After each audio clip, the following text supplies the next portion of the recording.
Hello, hello, and welcome back to the channel. As most of you know, I'm Topher, and for those of you who don't know and just randomly decided to click on my video, welcome to the channel. I'm Topher. Thank you for stopping by as we dive into another ReactCeption video where we react to reactors. This time we're not reacting to reactors reacting, we're just reacting to reactors. In my past couple of ReactCeption videos, I reacted to, well, myself, a reactor, reacting to other things, just kind of like a revisit fun thing. But this video we're doing a little bit different. Rather than watching one of my reactions, we're going to react to one of my performance videos, because when I put out my initial poll a couple months ago asking what kind of new content you guys like to see, the majority of you wanted me to do ReactCeption, where I was reacting to myself reacting and play a drinking game out of it. But there was a good number of you guys who wanted to see me react to just like performance videos that I have of myself, because for those who don't know, I am a performer. So I've debated like what I wanted to be my first one, because I've got lots of videos. I've got tons and tons of videos of me just covers that I've recorded over the years. I have jam sessions that I've done with friends at their houses that I've got live footage of on Facebook. I have various performance videos from shows that I've been in. I just got the video for when I did Rent back in the fall, so I have that video where I played Collins. I've got lots of different performance videos, but I decided to dive into, even though it's technically not the Christmas season, and I typically don't like to dive into Christmas music outside of December, I wanted to look at this performance first, just because, like, I don't know, I like this performance. It's kind of nostalgic for me. It was my first time working in a theme park. This is when I was working at Busch Gardens during the holiday season, and it was my first time where I felt like I was doing like a real professional gig. Like before then, I had done a bunch of children's theater, which was professional paying theater, but that was, for geared towards children. And this was the first like real paying consistent gig that I had that was not necessarily geared towards children. I was just a performer. So it's always kind of just a little nostalgic for me. So this was back in 2017 when I was working at Busch Gardens in the show Christmas from the Heart. It was about a 22 minute show, and I do have video footage of the entire show, which I might react to on a separate video. But right now I just want to look at this one particular song, because when I was working there, I had two tracks. I played the role of B1 and I played the role of B2, depending on the day. Some days I would be B1 and some days I would be B2, which basically is baritone. So if I was B1, then that means that I was one of the soloists. We had B1, T1, T2, S1, S2, and A1. Maybe there was A2. Those were all of our soloists. And then we had B2, T3, S3, and maybe A2, A3, or maybe just A3, who are just the background vocals.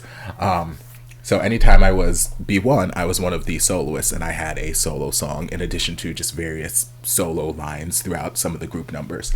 And when I was B2, I was just providing background vocals. But this was, when I was B1, my big solo song. What was it? Do You Hear What I Hear? And it's nostalgic for me, like I keep saying. So I'm gonna watch it through once and just try not to say anything. The link to the original video will be down in the description, so if anyone wants to watch it for whatever reason, they can. But I'm gonna watch it through once and try not to say anything. You'll probably hear me like just yell out random things because I'm very critical of myself. And then I'll go through it a second time and just kind of pause and all that kind of stuff. So we're gonna just dive in and just see what Topher was like back in 2017.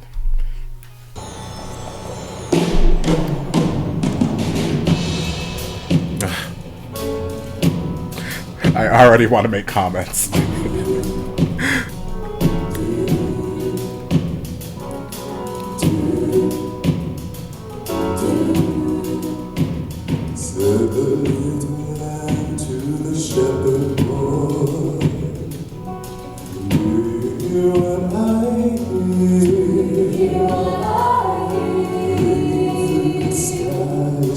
Flat.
favorite part.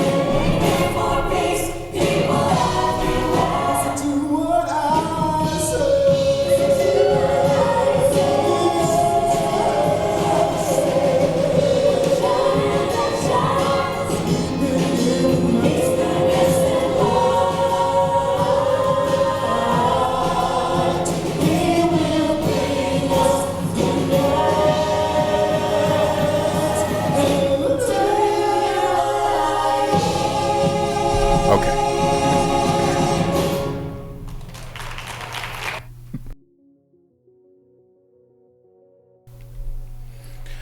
Okay, let's see. When was this one? December 11th. So this was like midway through the run. Okay, it was still early on in the run. And I felt like it was early on in the run because of one thing I did vocally, because I remember them giving me a note after that point. But let's take it back and I'll start talking. So first, so without seeing like the intro of like the show, because this was the second number in the show, we had like the big opening number where everyone was on stage, and then midway through the opening number, half of us left the stage so that we could make our costume change to come out for the beginning of this number. So I was one of those people. So this stage up here that you're seeing, let me see if I can take that, get it clearer. Nope, that's just okay. So like here we've got 1, 2, 3, 4, the 4 steps, the piano, the band's up there, and then we've got these curtains hanging down. That's where I was making my entrance for this song every single time. So I was such I was such a drag queen making that entrance. I felt like such a diva because literally every time that entrance came to me, I would be standing behind the curtain waiting for, the beat to hit boom, boom, boom, boom, boom, boom, and then I would just throw the curtains open, making it seem like, yes, the door's opening, I am here, I've arrived. That was my own little inner monologue. So anytime I see like those curtains open, I'm like, oh, Topher, you queen.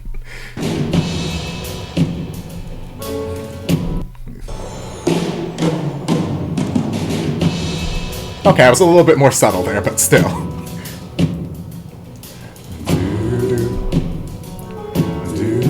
And we had very specific marks and places that we had to hit along the way.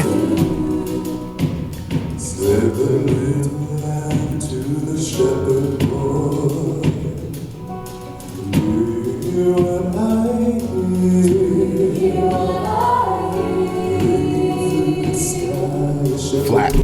Alright, so that sky was flat. And that's one thing that I always was having mental conversations with myself while I'm singing, because there are lots of different kinds of performers, and I have this conversation with some of my best friends who are also performers, because some of my besties, they're the type where they are in the moment. They are completely just lost in whatever thing. They are just singing. They're singing, and whatever's happening, they're not really thinking about what's going on. Where I'm a very conscious person when I'm singing. I am having all kinds of mental conversations with myself about what I'm singing, what's coming next, where I'm going to go. Am I going to take this chance? Am I going to jump up there? Am I going to bring it down? Like, I'm having all kinds of just mental conversations with myself throughout the entire duration of the song. So when it came to that point, when I was in rehearsals, singing the song, like there's a normal way that I would sing the song and it would be fine. But then when you start putting in motion and choreography, even though it's not like choreography, I'm just walking downstairs.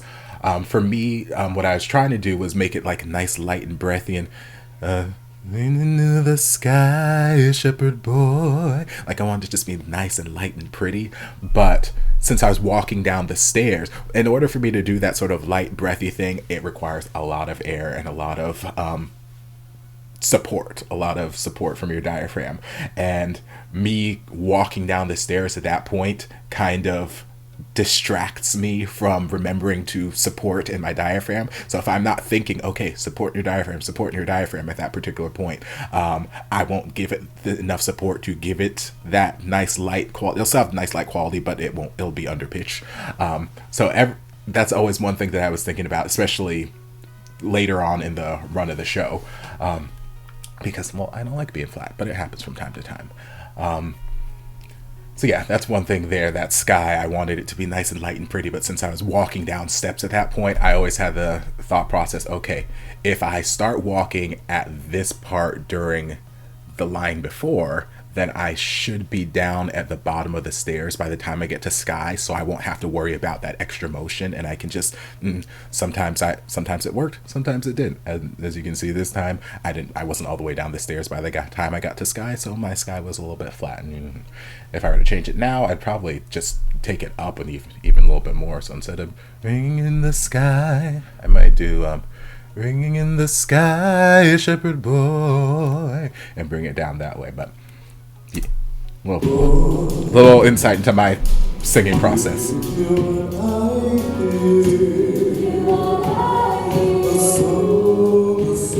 God, that hair. Like, I used to rock my hair like that all the time and I loved it, but looking at it here, it very much needed trimming on the sides. I needed to take it down some.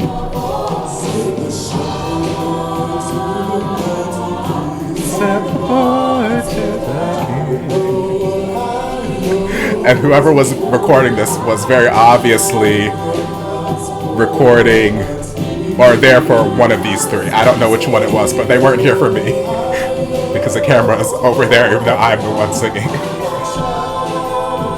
That was also flat. First child.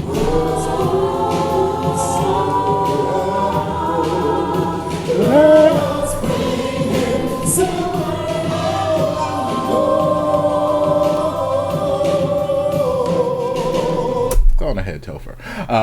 I'm not much of a riff or a runner, so every once in a while I'll find myself in a groove and I'm like, okay, go on ahead, Topher, you do that. And then there are the rest of the times where it's like, oh, Topher, don't do that. But that was one of those times I liked.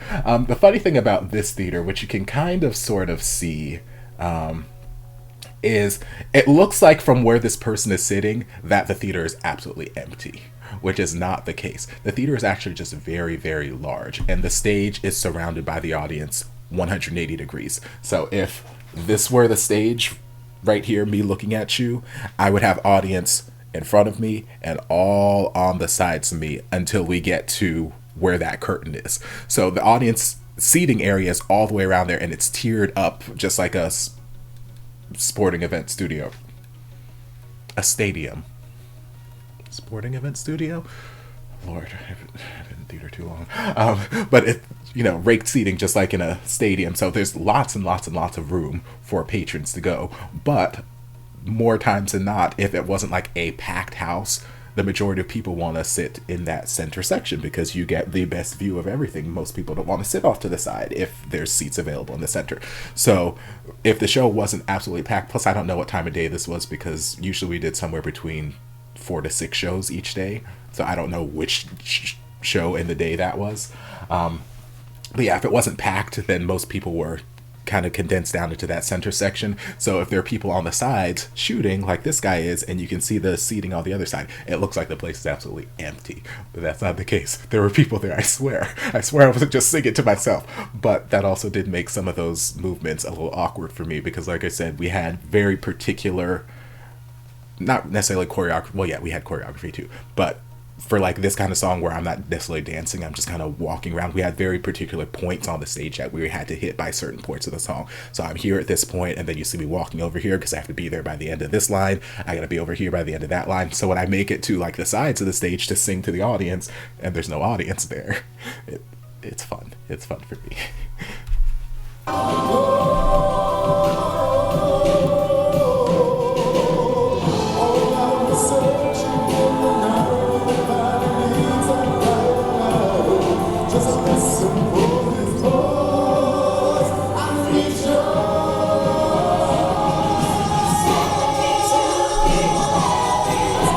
So that right there is what I was talking about earlier, where I'm like, okay, I know that this is one of the earlier performances in the run of the show because every time I got up there, I would do that because I wanted to sustain the note.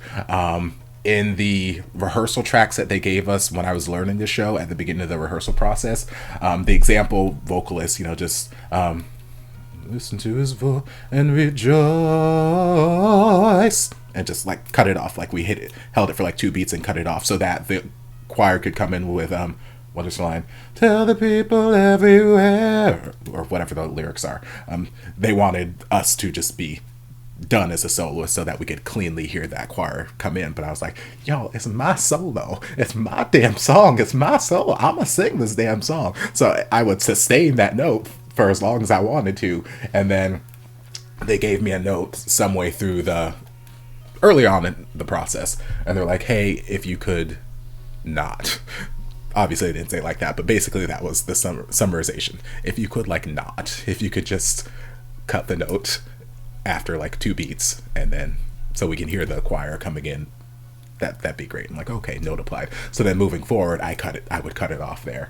So that's how I know that this is one of the early ones. But I loved that. I loved sustaining that note. It made me happy. It was like one of the few times in the song where I'm like, okay, I feel like I'm really singing and showing off some sort of range. But whatever.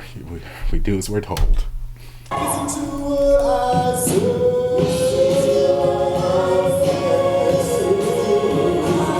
Favorite one.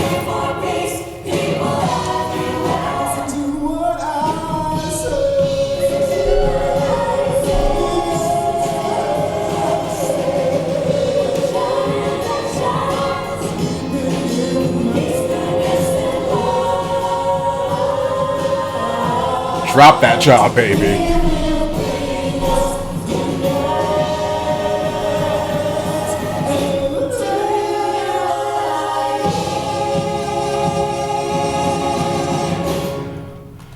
See, that last note, I'm always like, is it there? Is it there? And like, it always feels like it's flat to me, but then it kind of just resolves into the note that it needs to be. So if I don't hit the note immediately, I get there by the end.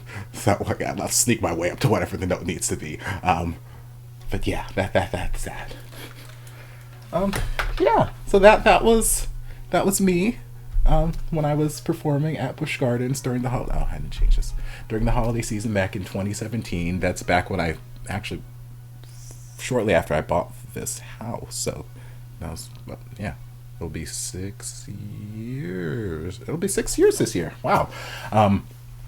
I loved working at Busch Gardens. It was such a fun time. This was pre-pandemic. I know a lot of things changed once the pandemic hit, and they didn't necessarily have the best way of